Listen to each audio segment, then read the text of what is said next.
The long-awaited third-party review of the Decatur Police Department released just hours ago. Thanks for joining us. I'm Kenesha Dees. The review reveals crucial flaws in the department. Fox 54 has spent the afternoon combing through the 43-page document, and we do have some key points. The report reveals several communication failures that have negatively impacted the community and the department, some of which stem from Chief Todd Pinion's reluctance to speak publicly. The software that manages workflow and incident documents, it is not being utilized properly, causing files to be lost and in some cases investigations not being conducted properly.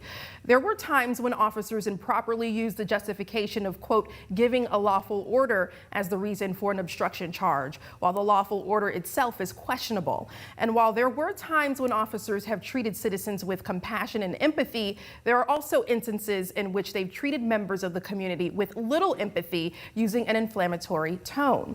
Our Gabe Glassman has been out in Decatur this afternoon talking to city officials and the community about the review. Gabe, what's the atmosphere like right now? Kenesha, everyone, including Decatur officials, are taking their time to go over this third-party review of the Decatur Police Department. But Chief Todd Pinion says acknowledges mistakes have been made. But he also says while mistakes have been made, he acknowledges they are human. They are not perfect. He talked a lot about how much the city has changed in the last few years in terms of crime levels, and says Decatur overall is a safer place to live. But he also acknowledges during several times in this review about the lack of communication from him and overall through the department. And this is something I talked to about with Nick Perkins, the brother of Steve Perkins, after the meeting. Here's what they had to say.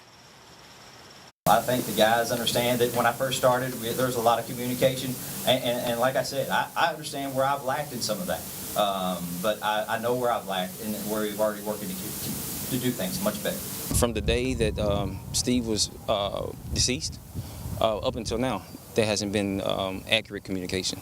So you have to move forward and you have to figure out some type of plan to get that resolved. If not, then it's just time for you to go.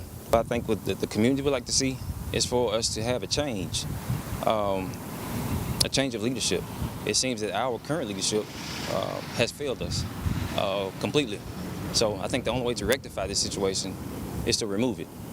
You know, start fresh, start with something new. Kenesha, I met with several members also of the social justice group Standing in Power. They say they're not commenting at this time as they're still taking their time to process and go over this third-party review, but they're planning a press conference of their own, which is likely to be held next Monday. From Decatur, Gabe Glassman, Fox 54 News. Hi, Gabe, thank you for that update. As we continue to speak with officials and gather more context for the review, we'll keep you updated. And for the latest, go to fox54.com, where you'll find the entire review with its findings, methodology, and recommendations. Tune in tonight on Fox 54 News for a new report from Decatur.